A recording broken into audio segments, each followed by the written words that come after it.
Welcome back to the week of wrestling. I'm your host, Hunter Chambers. I'm joined by my co-host, Ryan Payne. How's it going, man? It's going very good. It's been a very interesting February as far as wrestling goes, and now we're Mm-hmm. we're now in the home stretch for two big pay-per-views coming up. Yeah, so the one we're talking about right now and doing predictions for, as you guys can see right here, is AEW Revolution 2024, which comes out tomorrow night on March the 3rd. We have 9 total matches, including 2 pre-show matches and 9 regular pay-per-view matches. So kind of shorter than usual AEW pay-per-views. I mean, a 9-match card is still long, hmm but I feel like if they're lowering it, and all these matches on here seem to have some sort of story or build to them, which I'm very interested in that. So overall, man, they are marketing this as Sting's last match in Greensboro Coliseum, which is a great final place for Sting to retire. The place where him and Ric Flair made history pretty much and put Sting's career on the map there in Greensboro Coliseum. hmm Uh, so I'm super excited for it. I'm loving what AEW is doing right now. It seems like they're finally getting back on track with great stories, bringing back the ranking system, which I am such a fan of, and getting some interesting storylines in both the women's and the men's division. I do agree. To me, with AEW, I mean, honestly, they're always going to be. Unfortunately, they're going to be going up and down regarding the not just the storytelling, but also just the shifting. But now that the Mhm. ranking system, they finally brought the ranking system back in. I think it's going to do a good job, really trying to highlight wrestlers, or maybe really bring some variety Mhm. into at least for title matches. And the fact that even though people were always, I mean, there was the criticism that AEW has already got too many titles, and now with ROH it's different. But no, it's very clear they have made sure that AEW and ROH are set differently from their Mhm. rankings. That no matter what wrestlers are holding the belts, I mean, Yeah. back that on the men's side, where we see that any wrestler in the top 5 can challenge for either the world title, international, TNT, or the Continental Crown. That is very interesting. And same for the Mhm. women's side. Well, they've said the top 3 could challenge for the women's and the TBS title. So it is a very interesting setup in story wise. And I think this is why Mhm. it's really going to make certain wrestlers winning matches important, especially how they like to build up new talent. And that's the thing I love is like now I have a reason to watch Rampage and a reason to watch Collision every week because maybe someone is killing it on Rampage. Just like when they first started, you would watch Dark to see if people can pad their records and then get hmm a title shot. Now that they can use the national light of both Rampage and Collision to highlight new stars and get their winning records up that way. So I think bringing back the ranking system is a very good idea. And I love that it was Samoa Joe, of all people, to bring it back because that's the perfect guy to be like, all right, I'm the final boss. You have to earn your way to fight me. That is very. I mean, I do like that because it reminds me of a classic actual sports structure. When you have Mm, a certain record, you can challenge the champion, and even then, Samoa Joe's like not just bring your record into me, but also bring exactly your fight. Actually, I can't remember that promo he cut at Daly's place, but it was a really good it's so promo. good. Yeah, Yeah. it's a really good. Like I can't remember word for word, but I do know that promo was very well to really easily set up. We're not doing this open challenge crap to where Hmm. you can't demand a title shot. You step towards it, you work towards it, and even with the ranking system, there is already AEW has already set up potential challengers down the road, depending on who walks out of Revolution as champion. Yeah.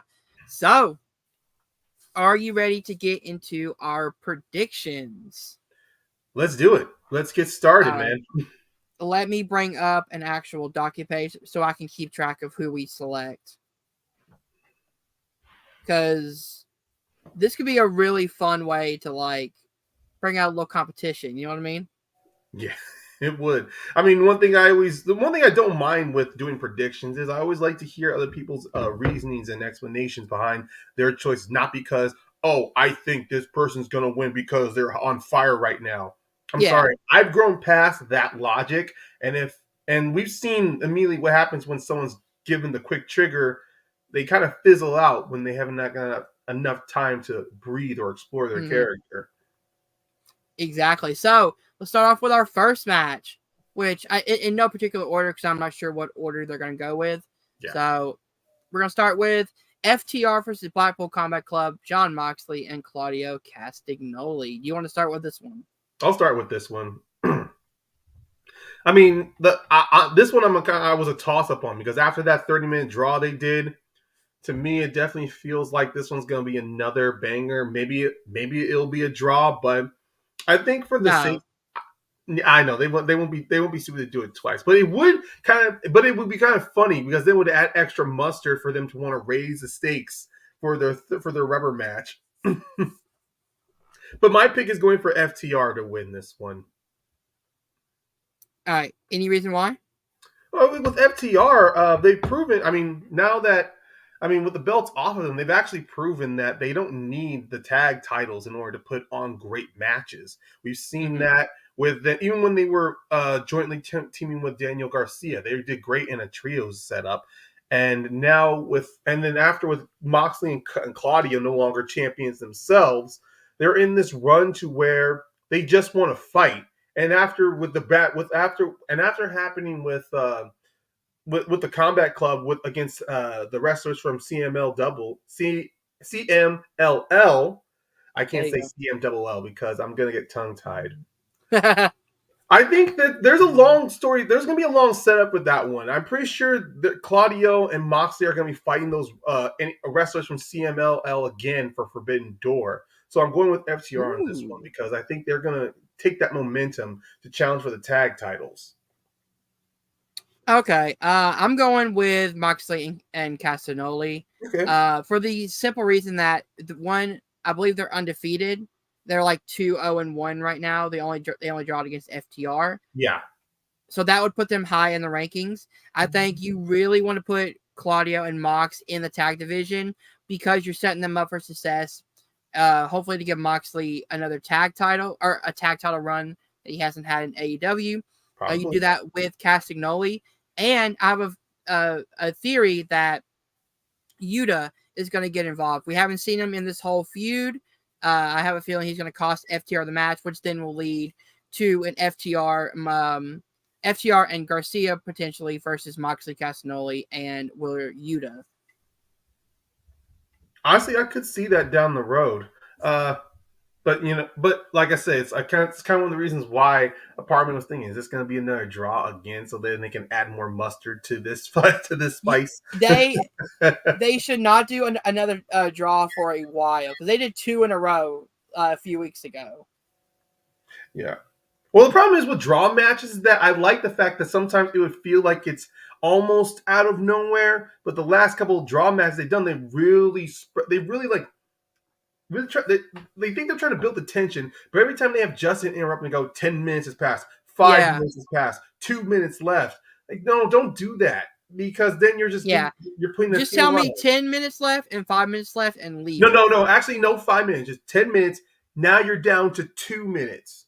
Then, Oh, okay. yeah, really cut that away. Like, really let them use that allotted time, not just bring this up again so that the wrestlers can realize, oh, I gotta get my shit in before before he says Mm, this again, because then it feels a little too rehearsed, yeah.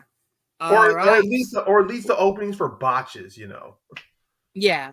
All right. So our first difference of opinion on this episode. So let's move on to the AEW International Championship match. The champion Orange Cassidy taking on the contender Roderick Strong. I'll start with this one. I got to pull for Roddy here. I think the Undisputed Kingdom need another championship in their midst, and I think Roger Strong is the perfect man to do it. You can even use the story of Orange Cassidy has been, the Undisputed Kingdom has taken out his friends, best friends, Chuck, um, Rocky Romero, and Trent Trent, Beretta. Chuck, Rocky, yeah, Trent, Chuck, and Rocky.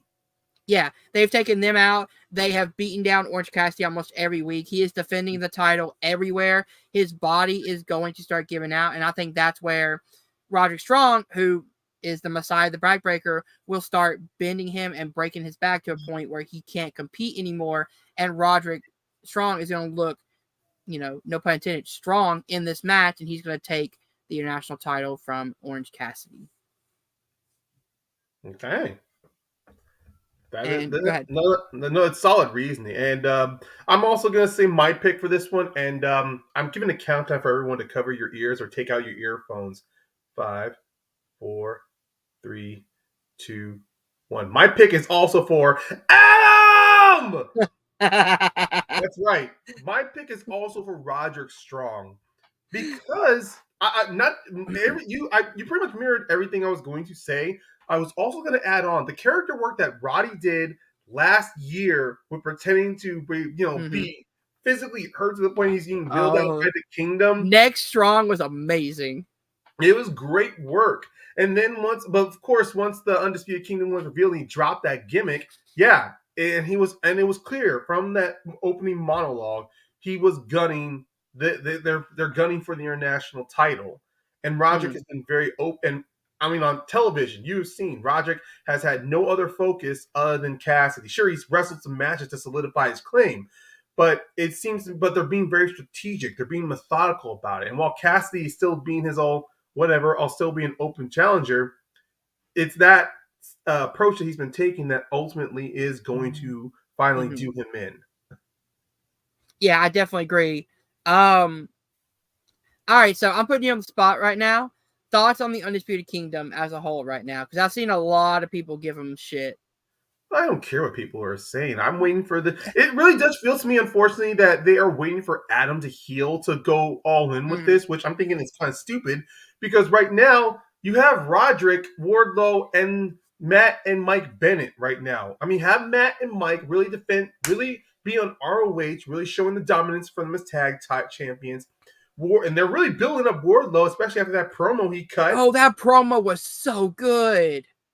Yes. So they are going in a direction with Wardlow. And with Roderick Strong, my only negative was that Roger couldn't at least still kept a little bit of that comedy gimmick for him. Like have him be at commentary while Orange is wrestling. Really still like going all in on it. That was the sad part. I hated. They had him immediately just drop it now that he's part of this heel faction. I'm just like, you can still have a little bit, a little piece of that whole part of him calling out Adam or having him maybe like when he's being introduced in the ring, he keeps on cutting up, Justin! Yeah. Joshua! Yes. That's like my only strong criticism that they just did not let him keep cooking with it. Yeah, I really like this faction. I really do. Oh, wait. I just remembered. Well, actually, you know what? That's going to be I will hold that. Oh, wait. No, we're not bringing them up. They're on the 0 hour. My another issue with one criticism I do have with Undisputed Kingdom, the whole point of them setting up the Bang Bang Scissor Gang was the fact they were supposed to be a faction to rival Undisputed Kingdom. Yeah. And they have barely even gone face to face with them since they formed. Mm-hmm. That's one of my issues. But you know what? Yeah. Maybe there's something there, but I hope it's not that they formed them just so they can break them up and then have them fight each other for the trios title. I don't like that scenario. That felt a little too obvious. At least really give us some padding. Give us a little more to this meal that you're trying to give us. Don't just be, you know where it's going. We're not gonna pull the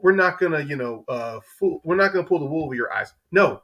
Pull the wool over my eyes. Make me believe that you want this faction to dominate 2024. Don't just like it's going to end at Fighter Fest. Please don't do that. Yeah, I really like this faction. Not the like I like the Undisputed Kingdom. I know what you're talking about, Undisputed Kingdom, but for everyone listening or watching, he's talking about Undisputed Kingdom, not the Bang Bang Scissor Gang. Which I like them as well. I like that Jay White is actually showing his kind of a tweener personality.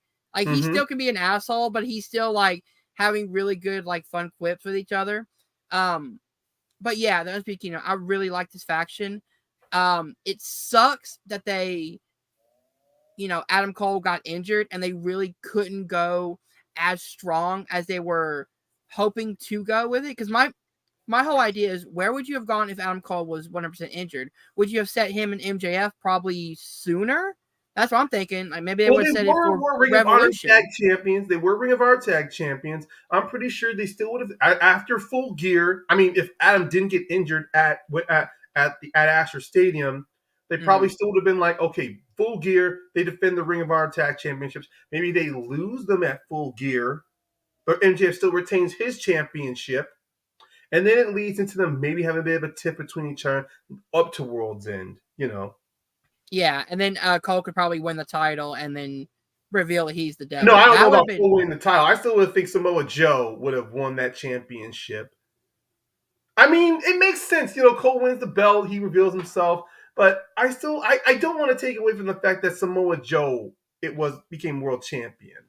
Yeah, and I'm not looking over Joe at all. I just feel like it seems like he was put in that position because Adam Cole got injured. Yeah. Yeah, but And I'm pretty sure the whole idea of it was to do Full Gear MJF versus Adam Cole. And then Cole got injured and they had to kind of restructure their plan for World's End with Joe. But I wish that they would start doing more stuff with him. Like, I love that Roderick is going after the national title. I'm pretty sure he's about to win it. I want the Kingdom, Matt Taven, and Michael Bennett in the AEW tag division. Put them in there, let them run, dominate, and then maybe go after the tag belts. no, actually, one thing I do like the fact them being Ring of Honor title, having them being Ring of Honor tag champs, is that Undisputed Kingdom, they don't have to be limited to just AEW. They can actually branch themselves out. So maybe, Mm-hmm. well, I mean, then it's kind of being like, oh, are they going to get more members? No, they don't have to get more members. You can just be Mm-hmm. like, they got each other's backs on both brands, and then Or maybe when they're 4 or 5 months strong, then think about mm-hmm. bringing in new members. Hell, I mean, many fans have been theorizing that maybe Marina Shafir will be an addition to them. I don't know. I feel like Yeah, I if know it any makes no woman. sense. It's just because Roderick and her are married. That's why I'm like, okay, I get Oh that. my God, they are. I Yeah, completely they're forgot married. They have about a that. child. Yeah, that's right. Why did I forget about that? That's okay.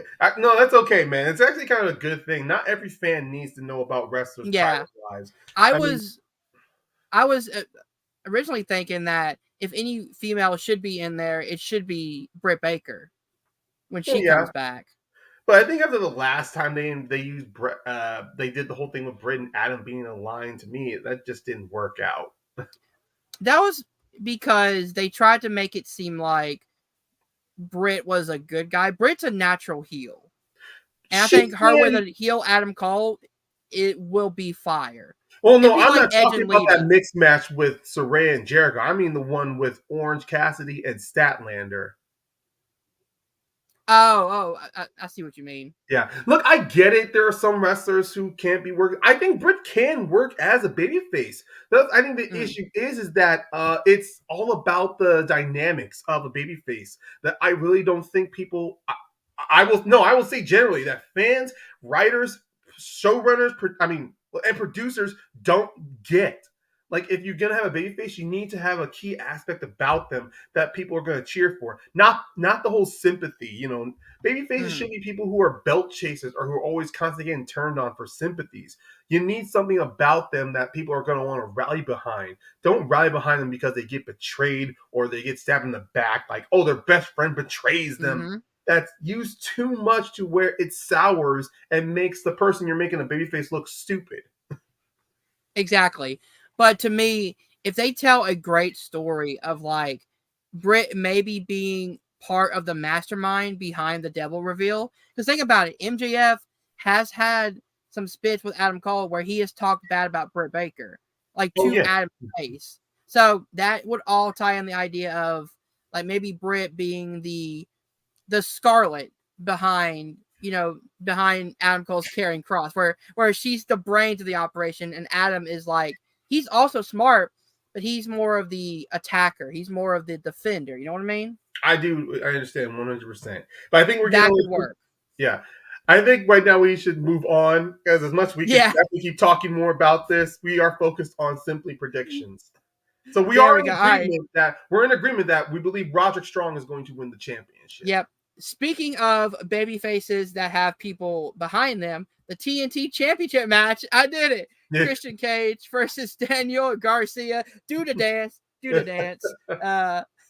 What is your pick for this match? This is another one I have a toss up on because with Christian Cage, it's not the fact that he's doing great work with the TNT Championship. He's already set himself a great faction with the Patriarchy. Mm-hmm.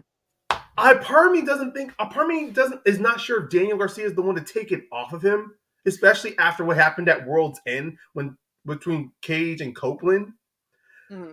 But beyond that, I'm leaning towards Daniel Garcia because Garcia really has, like, really, he's got himself back up. I don't know a better word for him. I'm just gonna say he's back up to relevancy again because after that angle with between him and Danielson, and he was really just floating with the Jericho Appreciation Society, and then the split happened. That whole the Continental Classic really did get everybody back into Daniel Garcia. Mm-hmm. And even though, yeah, he does the dance, but you do see there, yeah, when he is in the straight line of the professional wrestler that he was supposed to be, he is 100% a great person to get behind in the ring. He does great on the psychology. The fact in the Continental Classic, you do see after this, I think after his third match, you do start to see him break down. You started to see him fight harder in his matches. So when he got that surprise on Brody King, that got people popping. Mm-hmm. And then when he did that again, and then when he did that surprise pin again for the 8-man match at World's End, you do see that huge crowd is behind him. That pop was huge. And personally, and you know what? Part of me thinks that they're building to something where Kill Switch is going to turn on Cage to get the championship. But personally, to me, I think Garcia should take it so he can run with it for a while. Because we talked about another wrestler who's hot right now. I think Daniel Garcia, he's at the perfect moment where he's back on top, where he's back in the limelight. People are very behind him. And then putting the belt on him, you really can start building him to be the guy on Collision, on TNT, to be defending that belt. So your pick is Garcia? Yes, I will stop. That's my pick, Garcia. This one is so hard, man. Because I don't think Christian is done with the TNT title. But I really love Daniel Garcia and the momentum that he's building. So this one's very tough. Dude, I sent you a photo on your Facebook Messenger. Did you see that? Give me a second. I'm not looking at my phone right now. When Christian brought up the yes, that's right. You did the street where the mortuary was, where his dad is buried. Oh yes. No, his mom was buried there. No, but he did. Oh, the promo he did talk about his father though. But he was like, "Do you know a what did he say? Jackie Garcia. Jackie Garcia, yeah. And that's his mom. So his mom and his dad are dead. And the fact that my dude, like, Christian has hit a body there, I'm guaranteed, because he knew exactly where that cemetery was. Yeah. I'm pretty sure maybe if Garcia was colluding with him on that promo, he probably gave him that address so he could stay there. More than likely, yeah. But I do like with Christian's gimmick. Yeah, he's always attacking with the wrestlers. He's attacking them with their parents, and now he's calling himself a father figure. But honestly, to me at this point, I think the belt should be taken off of Christian, so they can do more with the patriarchy. So he can, finally try to be like, I'm gonna put all my energy into Nick Wayne, neglect Killswitch more, so a Killswitch turns on them. But I've already said my piece. This is your time. Go for it. I'm going to go with Christian Cage. And I think what they're going to do is it's going to be shenanigans. And I think Garcia is going to get screwed out of the title, which also protects him as well. I don't know if Garcia he's riding momentum, but I think Christian is going to lose the belt to Copeland. I think that's the whole thing they're setting up. Maybe a ladder match, maybe something like that. but I think they're really looking to do Christian versus Adam Copeland, and they may use Garcia in this storyline as like a way to counteract the patriarchy. Maybe Copeland has to work with Garcia to take out Nick Wayne and Killswitch, which then leads to a one-on-one match where Christian has no outside help. Well, then That way, Garcia is still in the title picture. He's around that. He's around main event talent, so he doesn't feel like he's being left, out in the dust. mm-hmm. But he's helping. And then when Copeland wins the title, then Garcia can say, "Hey, remember that last match we had? I took you to the limit. Now I want my shot." Well, that wouldn't be possible because he would have to work. Remember, with the rankings involved, he has to at least work where he's at least in Well, the top I five. know, but I'm saying like he gets in the top 5, he works matches, gets a win streak going, and then chooses to go after the TNT title, Okay. which is held by Copeland. That's my pick, at least. Okay. I mean, no, it is good. That's why I'm gonna toss up here because this one has so many multiple deviations in the storyline. Mm-hmm. I will be so happy if Garcia wins the belt, though. I will literally be dancing if he wins. Same. All right.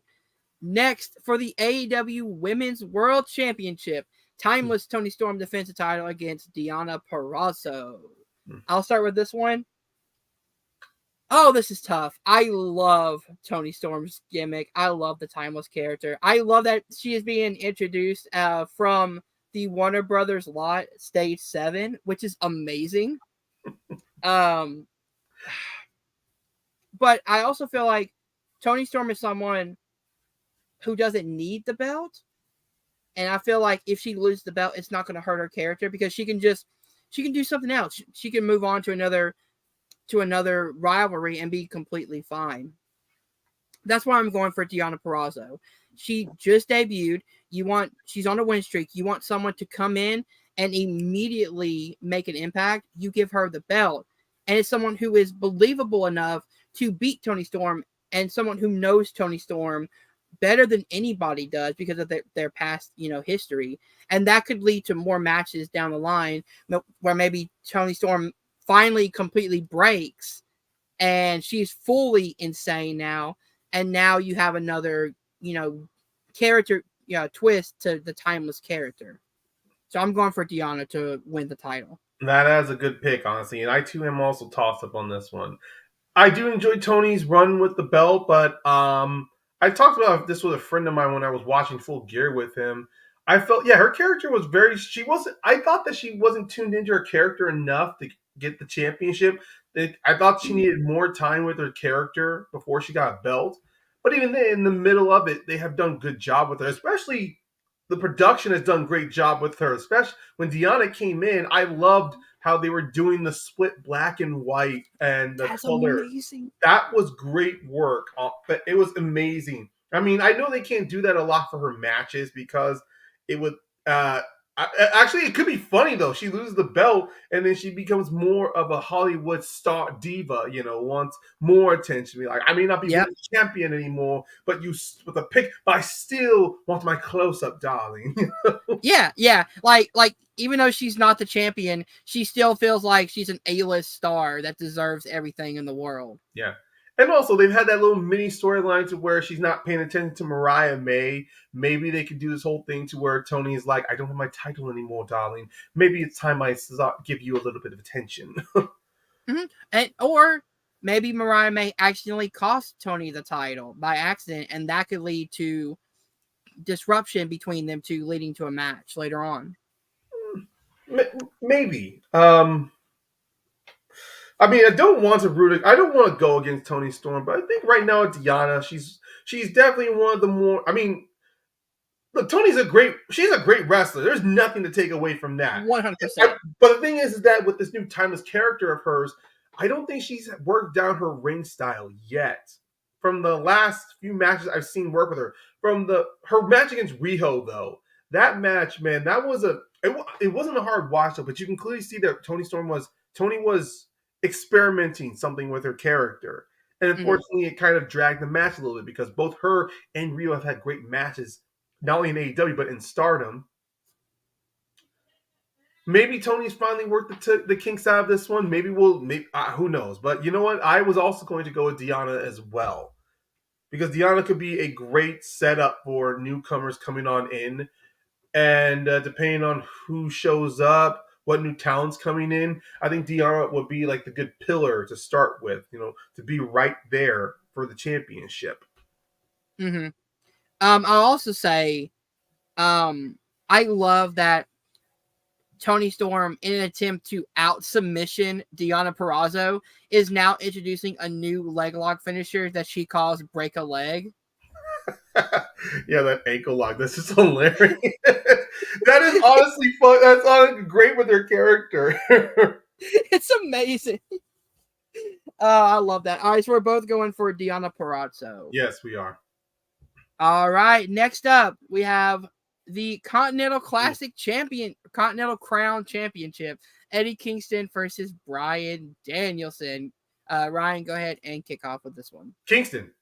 There's no doubt here. It's Kingston for me. Look, I don't care what people are going to say. Oh, Danielson deserves a championship because he's been AEW with that title. No, honestly, he's been fantastic without a championship. He's proved he doesn't need a championship to really make an impact in AEW, as we have seen. So I don't think so. In fact, this match, honestly, this is the one match where the championship is really not that important. It's about the respect between the two of them. Well, Kingston, it is important for Kingston because it's all about this new change that he's made for himself. And Danielson's more of, no, you're still a bum. And the fact that he just disrespected a week ago one of his heroes on Collision, but a lot more fire in Kingston in this one. So, yes, I'm going for Kingston to win.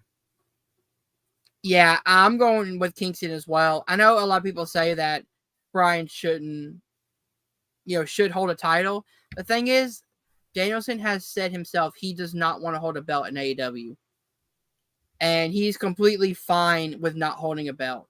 I get it. It'd be a nice little, like a Sting thing. Sting didn't want to hold titles either, but they're like, look, you're retiring soon. Let us at least give you this one final thing. But the thing is, Danielson never said he was retiring. He's slowing down. Good.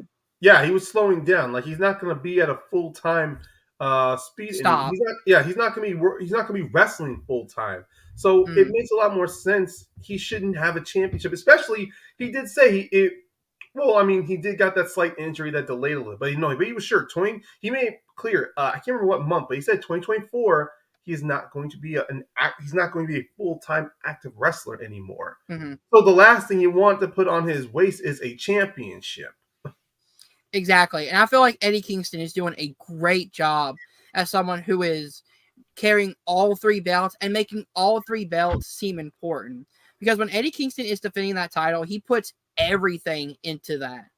And I feel like it's a great position for Kingston to be in right now. Someone who, maybe won't be a world champion one day, but is a really good mid-card guy. And that's not a bad thing. He is a really work rate wrestler that can really carry these type of titles. Well, I was going to say more of like a workhorse because the Strong Championship definitely fits. I mean, he's already a main belt guy with the ROH world title. I just kind of wished it wasn't involved in this Triple Crown thing. But with the prestigious of being a Triple Crown champion, it does open the door for many, many wrestlers to take all three belts off of him, which does always add stakes involved. So people will no longer have to complain, oh, what's the stakes when A has been out of his championships? The stakes is you win one, you get the other two. That's the that is the stakes. So Eddie's always going to get all three. Well, yeah, that's what I mean. Like you challenge for one belt, the other two are coming along. That's what I meant. That's what I mean.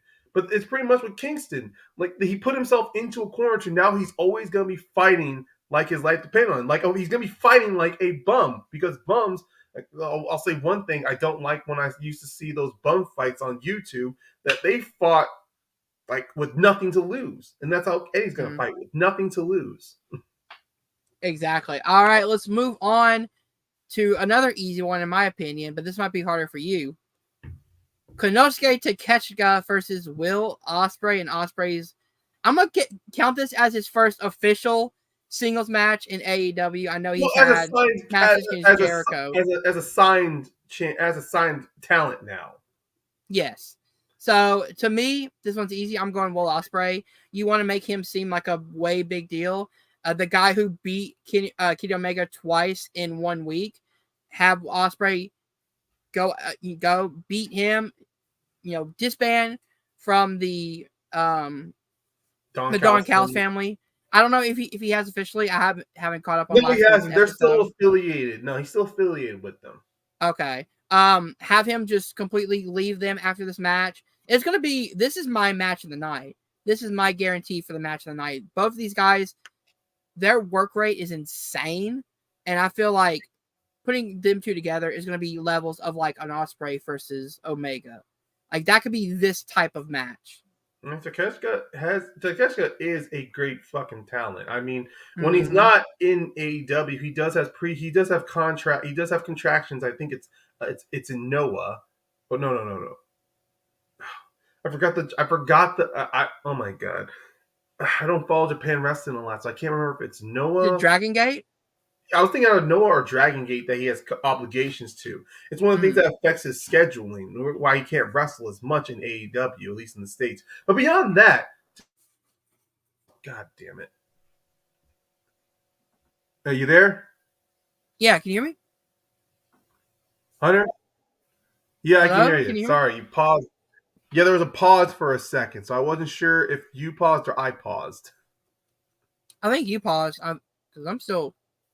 Okay, then I'm just gonna be quick. I'm gonna be quick with this one. I'm actually gonna go with Takeshita on this one. Wow. Mainly because for two things. One, last year he beats Jericho, and he beats Jericho this year, but he beat Kenny Omega in like a big match at All Out. And while the fact because of his obligations in Japan prevented them from doing anything momentum wise with him, it has not taken away it hasn't taken away the limelight from Takeshita when he shows up. And then after his two matches against Darby Allin, where he nearly obliterated him on a Dynamite, and then beats Jericho on Dynamite, I'm pretty sure Ospreay is going to be that other feather in the cap for him to now start that wedge to where Ospreay will be the Don Callis family. I don't want to see Ospreay. Oh, you mean to leave the Don Callis family or to be a part of it? No, to leave. I mean to leave. Okay. Like I was about to say, Takeshita because I do winning. not want to see him in there. No, I think Takeshita's gonna win in a way that pisses off Ospreay, but Don Callis gonna be like, no, it's okay because it's all Bunk's family, and that's gonna start the cracks to where Ospreay's going to leave the Don Callis family. Because let's not forget his Kyle Fletcher, who was a part of United Empire with Ospreay, is currently aligned with the Don Callis family.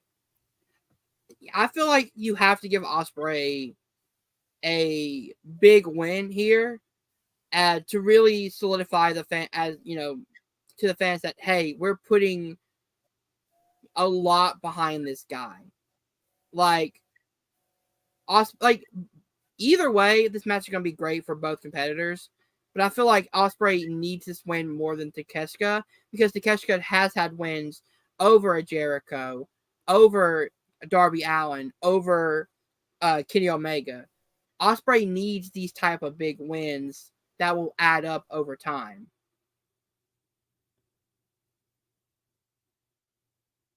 Can you hear me? I think Ryan froze. Oh, I thought you froze for a second. That's why I was stopping. No, I'm good. Okay, let's keep going. All right. So our next match, let me go ahead and get this up real quick, is the 8-man All-Star Scramble.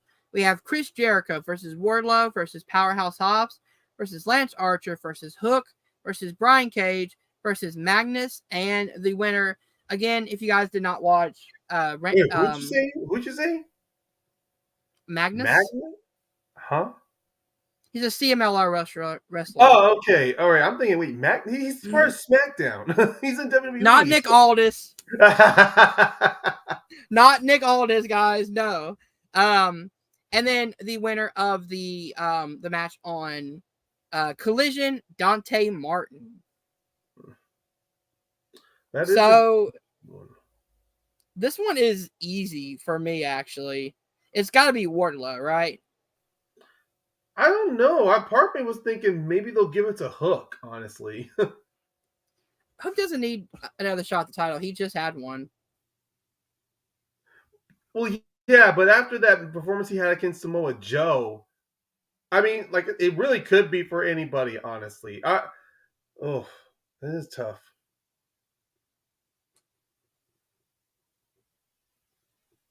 You know what? I'm gonna go with Powerhouse Hobbs Ooh, okay. I like that choice as well.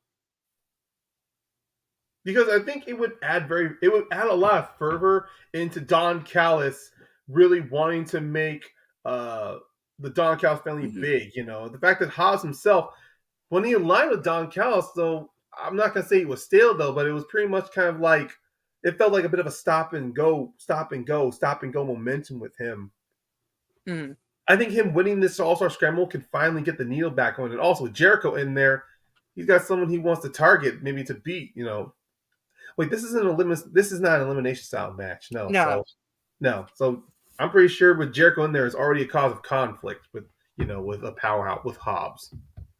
See, the only reason I'm saying Wardlow is because this is a shot for the AEW World Title, and I think Wardlow is not only is he on the win streak, he's in the top 5 in the ranking system, but also no matter who you put him in the ring against, whether it's Joe, Swerve, or Hangman, there's Mm-hmm. a story there either way. You put him there against Hangman Adam Page, he's got the story with him and MJF where he was the bodyguard. Him and Swerve could come up with something great, I have no doubt. And him and Joe have a built-in storyline already, which is, hey, last time me and Joe were in the ring together, I choked his ass out and took his title. Now Yeah. I'm going to do the exact same thing in our world title match. That's how you build Wardlow up to be a monster main eventer if you want him to be. So that's my selection is Wardlow. You're going Powerhouse Hobbs. Speaking of the AEW World Championship, let's move on to the AEW World Championship 3-way match. Champion Samoa Joe defends against Swerve Strickland and Hangman Adam Page. This is so tough, man. Who are you going with? Well, we have gone back and forth on this on Messenger, especially before we started. Mm-hmm. But I'm going to say in my pick that Samoa Joe is going to walk out and retain the title. Okay. I mean, I've said this to you plenty of times, but I'm going to say this for everybody listening. Samoa Joe, I think right now, he's in a position to where I don't think the belt should be taken off of him right now. Somewhere in 2024, he doesn't need a 6-month long reign, but I think at least for the first quarter of 2024, at least somewhere between now and Double or Nothing, he should be the person holding the championship. I mean, I've said to you that he should at least have 2 pay-per-view title defenses first. Yeah. I mean, even if he doesn't, he's defending on Dynamite, which is great. I think maybe him defending it here and then maybe defending against the winner from the Scramble at Big Business is kind of a good way to at least pad out his resume as world champion, AEW world champion, and then build the person who's going to take the belt off him at Double or Nothing. Okay.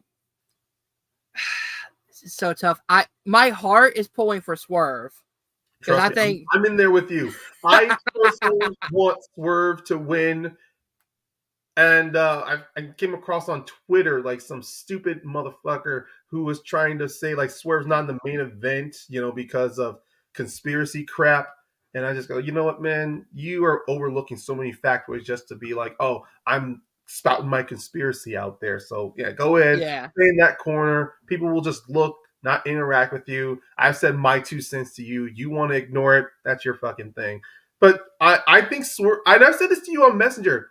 I personally think Swerve Strickland deserves to win the title at a big, big stage. Not to disrespect Greensboro. That's a great venue. That's a great but AEW has padded that out, has marketed, and they have settled that that's going to be Sting's last match. That's where it's going to be. I think if Swerve does win, I'm not going to say it's going to rob or undercut it, but it's just that it won't be as impactful if he doesn't win it at maybe like at Wembley Stadium, All In, where the second time they're going back, where they broke the first All In, they broke records. If they break records again, what's going to help solidify the second All In? Swerve Strickland crowned as world champion. I'm just worried that if you wait, 6 months till All In, that his momentum is going to die out. I understand that. I truly do understand that. But just looking at it right now, there's a lot of open space because they've planted those seeds of him turning babyface after that interview after that promo he had on Collision where he told Nana no interference between him and Hangman, and then with the whole 5 more minutes with Hangman. And then even now, this past Dynamite, he did try to smooth things over with Hangman. He did try to be like, he wanted to come off, he regretted things, but then of course he goes back. He ends up bringing that back up again. To me, I think there needs more time for Swerve to turn to solidify himself. If they're going to turn to babyface, he needs to solidify himself as a strong babyface. Personally, to me, and honestly, it also stems to him with his promos talking about he wants to be the first AEW he wants to be the first black athlete to win the AEW World Championship. Be the first black man to be their champion. So I have a lot of personal investment behind that, and I want to see that padded out very well. But anything can happen between now and my fantasy booking of it happening All In. Is there a possibility that Hangman walks out with the championship? I mean, the only reason I say this is because if you give it to Hangman, who is slowly turning heel, and have Swerve be the babyface going into Double or Nothing, you end their rivalry with Swerve taking the belt off of Hangman. He finally gets that one big moment to really prove to Hangman that, hey, you were the guy, but now I'm taking that from you. I am taking your spot, which is what he said all these months back. Yeah, before Wrestle Dream. No, yeah. I mean, yeah, and also the fact that the Bucks are heels. I mean, Hangman slowly turning heel. You can have the Bucks use their executive power to protect Hangman from Swerve. Yes. Yeah. That's what I love. I don't know where to go with this because my head says that Joe's going to retain because you have him and Wardlow coming up. Yeah. And that has a built-in story. My heart is going with Swerve because I just love Swerve Strickland. But there's a back of my mind saying that Heyman could take it and be protected by the Bucks. Yeah, opposite. My heart is in my heart. I'm like, well, I'm the same as you. My heart is for Swerve. My head is saying for Joe. Heyman's that wild card. But for me, it's like I don't see the stars aligned enough for Swerve to take that belt, honestly. I mean, this is not like during WrestleMania 35 with Kofi Mania to where every sign was pointing towards him taking that belt. To me, it feels like I don't know. That's why I'm so conflicted with this. I want to take my chips and go, here I am. I am all in with Swerve as champion. And that's one of the things I'm like with AEW. The fact that you have sure, people will say it's overstuffed. But if you honestly look at the official roster they have, people will say that because they see so many wrestlers coming in. But if you look at their official roster, overstuffed. What it sound like I said? I thought you were talking about overbooked, as in the. Oh no! I'm never going to say it's overbooked. I'm never going to say it's overbooked. They may have booking issues like every other wrestling promotion, but AEW is never overbooked. No, but I was going to say everyone thinks the roster is just overstuffed because so many wrestlers they see coming on in and then a Ring of Honor. No, AEW offers contracts. They do have an open door policy with their signed talent. It is unfortunately a 50-50 thing to where it bites them in the ass when it comes with scheduling commitments. But beyond that, I think AEW having an open door policy with their wrestlers so they don't have to use them so they don't get too used, so their bodies don't get too worn out having to commit to so many show dates, either for Dynamite, Rampage, or Collision, or even for any mini events that they're doing, like with Big Business or for Asher Stadium, I think right now, currently, because there's such a variety of wrestlers there, situations like this really puts it in your head to where, oh, you think it's going to go one way, but what if it goes this way? What if it goes that way? So I'm gonna agree with you. I'm gonna go with Samoa Joe. I was about to go like a crazy out Wild there and card. go with Hangman wild card, but I was like, maybe just play it safe and go with Samoa Joe here. I will not be shocked if Hangman does sneak away the victory. That would be The, hilarious. can you imagine the heat he has if he low blow Swerve and pin Swerve to win the title? And not just He low. Oh he my god. literally says every week Swerve is not getting the title, and he cost him the belt by taking it for himself. Oh my god, the story potentials. Exactly. All right, and our main event, Sting's final match for the AEW Tag Team Championships in a tornado tag match. Sting and Darby Allin, the champions, taking on the Young Bucks. Matthew and Nicholas, get it right, Jackson. Get it right, or I, they'll find you $5,000. I absolutely love what the Young Bucks are doing right now. The like, is it Matt or Nick that's doing the well, because one is like the over the top one, and one is like the Matthew is the hothead. Nicholas is the one. No, Nicholas is the hothead. Matthew is the one who's yes. bringing people back down. Yeah, Nicholas is the hothead. It's so good. Their dynamic when they're like cornering people and they're like, "Oh, sorry, my brother's a hothead, but yeah, please go ahead and pay this fine." It's amazing. This one's another tough one, man, because when you look at, the old trope, what do people who retire do? They usually end up on their backs, getting the putting over other talent. And I feel like Sting may do that, but AEW has not been afraid to give people their big moments, especially if it's going to be something that is this huge, like Greenboro Coliseum, Sting's final match. They're really booking this as like Sting's final appearance. I don't know, man. Like I'm going with the Bucks, but I would not be surprised if Sting and Darby retain. Yeah, me neither, especially them wanting to give Sting a great farewell. And then also, I mean, some people are gonna think, "Oh, it's the Bucks," because they're gonna abuse their position. The irony that some of these fans don't realize that the Bucks are made themselves these characters because of this fan hatred towards them being EVPs of the company is hilarious to me. I'm like, you guys never forget. Fans turned on Cody in AEW because he wouldn't give himself a world title. It's not just that. I think they thought he was trying to become another mini Vince or Bischoff or Hogan, putting himself into so many angles. And despite the revisionist history, these fans will go, "We didn't turn on Cody." I'm sorry. I watched it. You rewatched Dynamites. Mm-hmm. You clearly can hear the crowd were turning on him. Yep. No matter how hard he was trying to entertain people.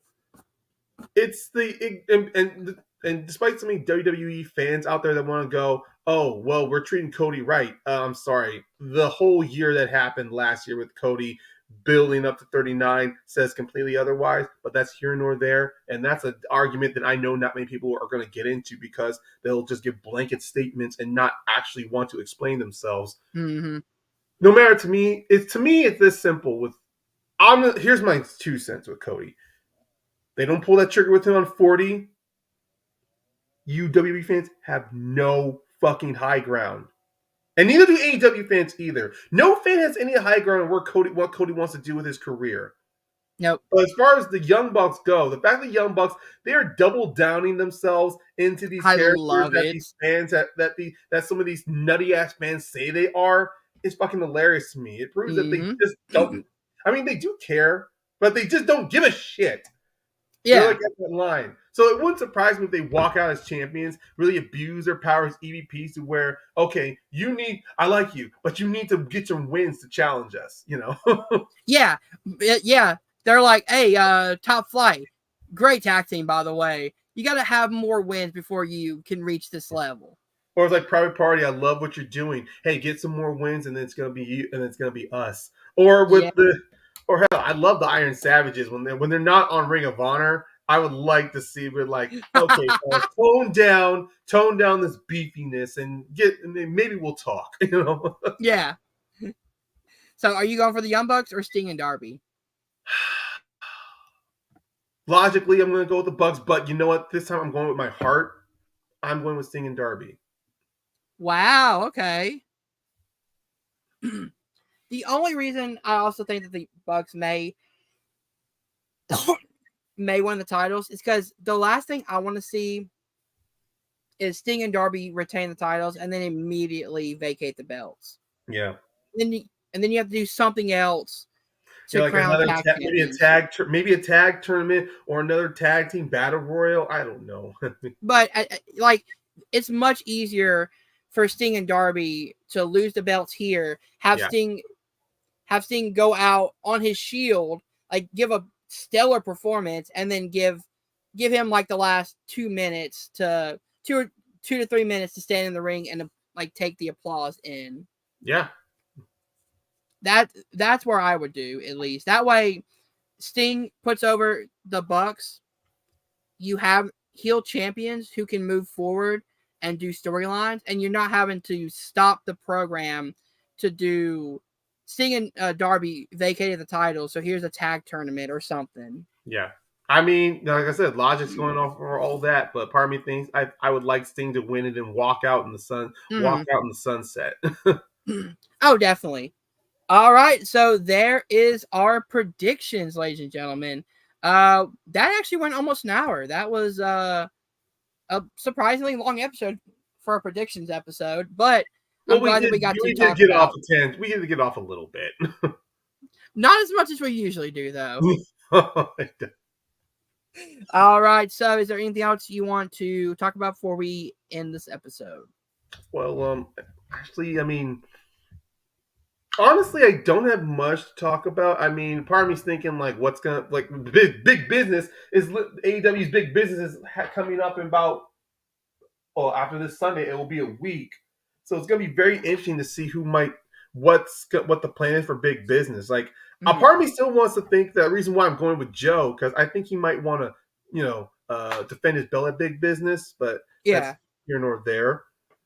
Um, no, I'm not gonna be like these fans who are gonna think, oh, this wrestler's gonna show up at this new talent's gonna show up because then it's setting up for failure. So you know what? I'm not gonna say anything. I mean, at this point, we know who's showing up at big business, right? Like, We do know, but I don't want it to be like, oh, if it doesn't happen, then it's gonna be disappointment.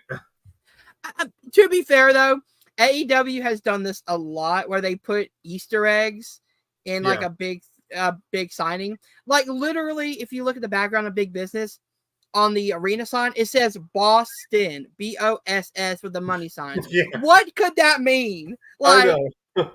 what else could that mean? Come on. It really Like, could be anything. So it's saying that Mercedes is showing up, which I am super excited for, man. So Ryan, where can people find you online? well, if you guys are still, you do want to hear more wrestling takes from me, I do have a wrestling podcast I co-host with my friends James Shimo and Brent McPherson. It's called Wrestling Ramblings and Rages Podcast.